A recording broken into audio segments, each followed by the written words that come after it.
So the new jobs report was officially released, as you can tell from the title of this video, and the fast answer and long story short behind it is that the new jobs report, it was not very good. In fact, the very straightforward and honest answer is that it was actually pretty bad. They only managed to add specifically about 12,000 jobs, with the expectation originally that they were going to be able to add 100,000 jobs. 100,000 is very different than 12,000. So as you can tell from the numbers, it was significantly below expectations. This is even more shocking when you think about the specific industries where they did add those jobs, and even more specifically when you think about the industries that are now struggling to this very day. So in today's video, what I really want to talk about is really talking about this new jobs report that came out, specifically about the numbers behind it, what it means, the significance, because this is obviously going to impact a lot of areas of our lives. It is definitely going to be very impactful if you are someone that's currently looking for a new job, or if maybe you are currently in a job but you're looking for career advancement. So maybe you're currently working but you're looking to kind of build up on your career. Those positions to build up in your career still have to open up, and if the job market is doing really rough, then it is obviously very difficult. So this is going to be relatively an important video. So with that being said, let's just get right to this video. But as always, if you guys enjoy videos like this, like, comment, subscribe, hit the bell, or watch to the end and decide. And with that being said, let's get started. So as just mentioned earlier, is that the current situation is that they only managed to add about 12,000 jobs. The expectation was that they were going to add 100,000 jobs. So obviously they fell expectations really sharply and significant and drastically. But what's even more crazy is that, to give a little bit of perspective, is that these are the worst numbers that they managed to achieve or receive in about 4 years. The last time they were only able to add right around 12,000 jobs was about 4 years ago in 2020. And keep in mind is that back in 2020, as most people, if you do or do not remember, I know this was a very difficult time to remember, but 2020 was the year of the pandemic. So this was obviously a year that most people do not want to remember. I know it was a very awful year for a lot of people, including myself. It was a very difficult and struggling year. But the idea behind it is that because if the jobs report are now releasing numbers that we have not seen since 2020, and the fact that this was during the height of the pandemic, whereas now we are not in a pandemic, but we are seeing these numbers, obviously there's different situations, so we're going to talk about them a little bit, so definitely stay tuned. But at the end of the day, the point still stands is that if we are seeing numbers that we haven't seen at the height of the pandemic, but today, where things are now reopened, the economy is now moving, it's not doing as well as it should be, but it is obviously certainly moving greater than what it was back in 2020 when everything was truly shut down. So when you have it where now we're relapsing and going back to those numbers back at the height of the pandemic, this is a cause for a lot of concern that we really have to bring attention to really think about what's happening. Now, in terms of some other numbers that really popped up, is that this is a graph that I think is really cool to take a look at, that really shows what the number of jobs that they added over the years were. As you can tell by this graph, essentially that very tip that you can see at the end, that little small tip that you see on the very far, I guess right side, the far end of your screen, that little tip, that represents the 12,000 jobs that they were added. So you can basically tell is that the trajectory, it's really not so good, not really good at all. You know, that little tip represents the small amount of jobs that they added, and before this month, and especially before this year even, they were able to add right around 200,000 jobs every single month continuously for a pretty reasonable period of time, until this year when things started to slow down very drastically, and then now the recent month where it really slowed down drastically to hit the only 12,000 number, the 12,000 number of jobs that they were able to add. This is even more crazy to think about, because what really keep in mind is that what's really going on also is that every single month or so after they release the jobs report, they end up actually adjusting these numbers even further. further. So when you saw the really rough jobs report that came out back in August and September and October for the previous month that they referenced to, those numbers were not particularly great either.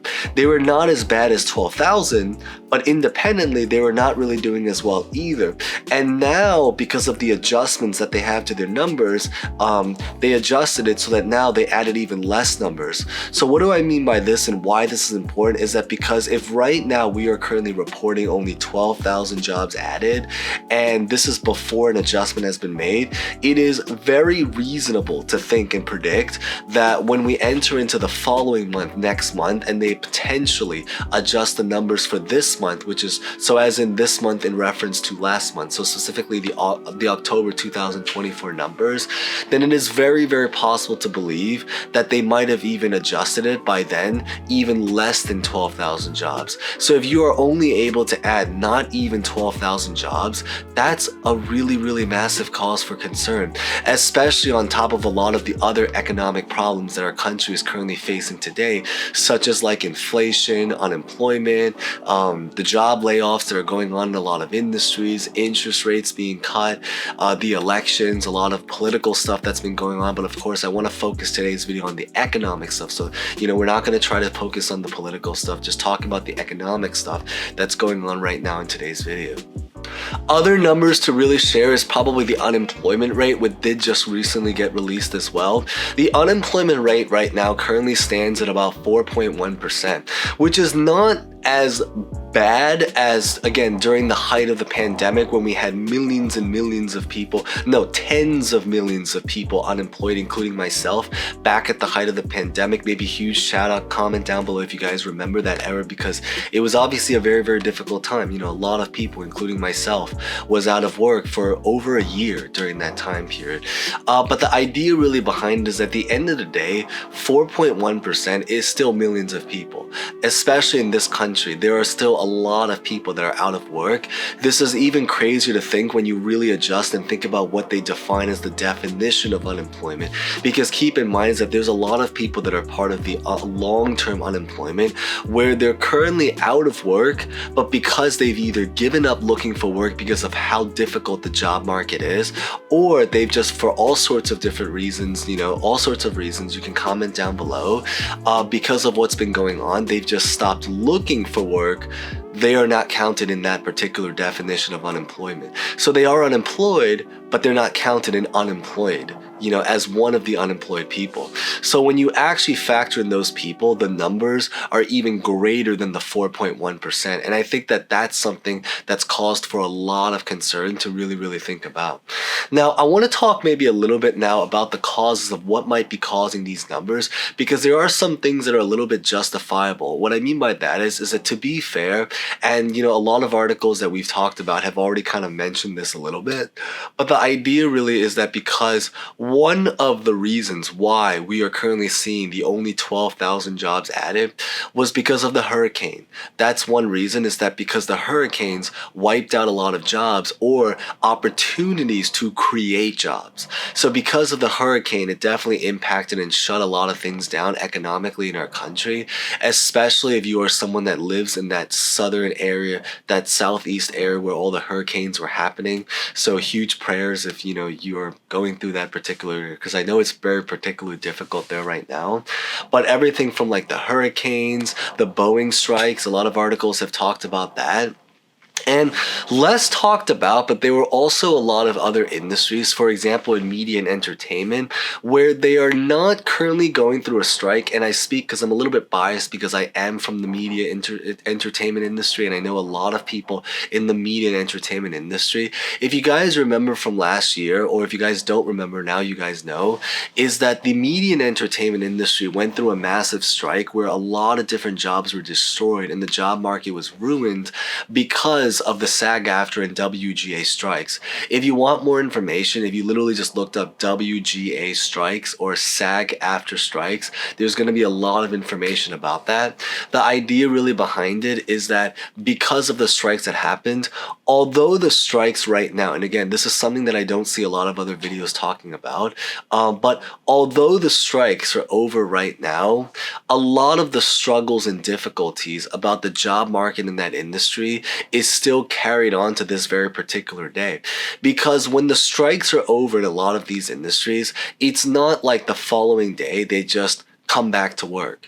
In many cases, they have to revamp projects up again. They have to get things prepared. They have to work on their budgets. They have to kind of start to organize things. So it's a very gradual recovery process. It's not the next day, the strikes are over and then we come back to work. It's more of a gradual process where they have to build up and actually build up to have enough projects to physically go around. And so that's really the difficulties and the struggles that we're currently facing today with all of that. There is obviously a lot of difficulties with just the job market in general. And I think this is something that we haven't mentioned before, is that a lot of whether or not it's going to be easy or difficult to find a job if you are someone that's looking for a job or to advance in the job that you're currently at is also going to be relatively industry specific. Most of those 12,000 jobs that they added, which, literally it's 12,000 jobs, but most of those 12,000 jobs, they were really in the sector of healthcare and government. So if you work in healthcare and government, that's really great news because it means that they're creating jobs in that world. However, on the other hand, if you are not in healthcare and government, and I'm also not in healthcare or government outside of this, so I totally relate and feel it there, most other industries are still struggling to this day. You can feel free to comment down in the comments section below what it's like in your particular industry, but I know certainly, for example, like in tech, in media, in entertainment, in a lot of those other industries, it's a very difficult job market. People are still getting laid off to this day. It's getting better, somewhat better, but it's still not at its full form. And I think it's going to take a while for us to truly see substantial recovery really happen right now at the current phase that we're currently in.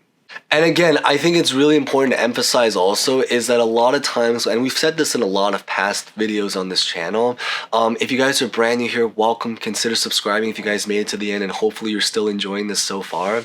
But the idea really is that it's also important to really notice is that a lot of times it's not just about creating a lot of jobs just to have the statistic for the sake of the statistic, but it's also about making sure that they're able to create quality jobs that are reasonable paying so that we can actually sustain, especially with the inflation crisis that's still going on to this particular day.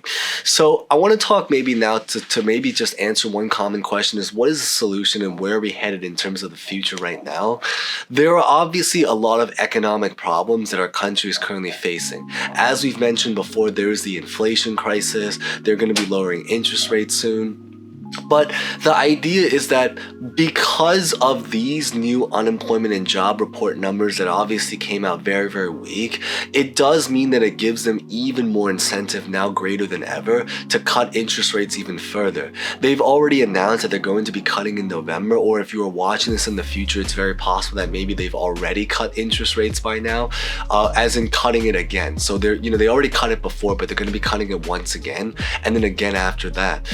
But the motivation behind this, if you need maybe just a synopsis and a logic behind this, is that because if the jobs report and the unemployment numbers are very weak and bad, which they are currently at this time, then it gives them even more incentive to cut interest rates, because by cutting interest rates, it makes it easier to borrow money. And if it makes it easier to borrow money, it increases productivity so that businesses and people can borrow that money to do things, such as like to invest, to run businesses, to take out a business loan, to buy a house, to mortgage, a lot of different things.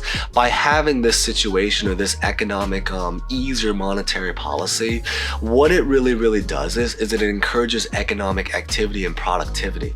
And if more economic activity happens, then money flows greater around. And if money flows greater around, what it does is it increases businesses and gives them more incentives to hire people. The logic behind this is that basically more business means more need for people. people, and more need for people means even more hiring. And that's how they plan to create more jobs. Obviously, the trade-off is that it is going to potentially lead to even more inflation, so everything's not always black and white. It's a little bit of a gray area. You win in some areas and you don't win in other areas. It is going to lead to some inflation, but hopefully this is also going to help to some recovery when it comes to the jobs market and the unemployment situation that we're currently in. Of course, what they end up doing in the future, we just have to see in one of the future episodes of The Kevin Show, or simply put as the news. You know, whatever they end up reporting, or, you know, information that we end up finding out. But with that being said, that's really what I wanted to cover in today's video. So if you guys enjoyed that video, thank you guys so much for watching. As always, stay safe, stay well, like, comment, subscribe, hit the bell for hopefully more updates if you guys enjoyed that, and hope to see you guys next time. Thank you guys so much again.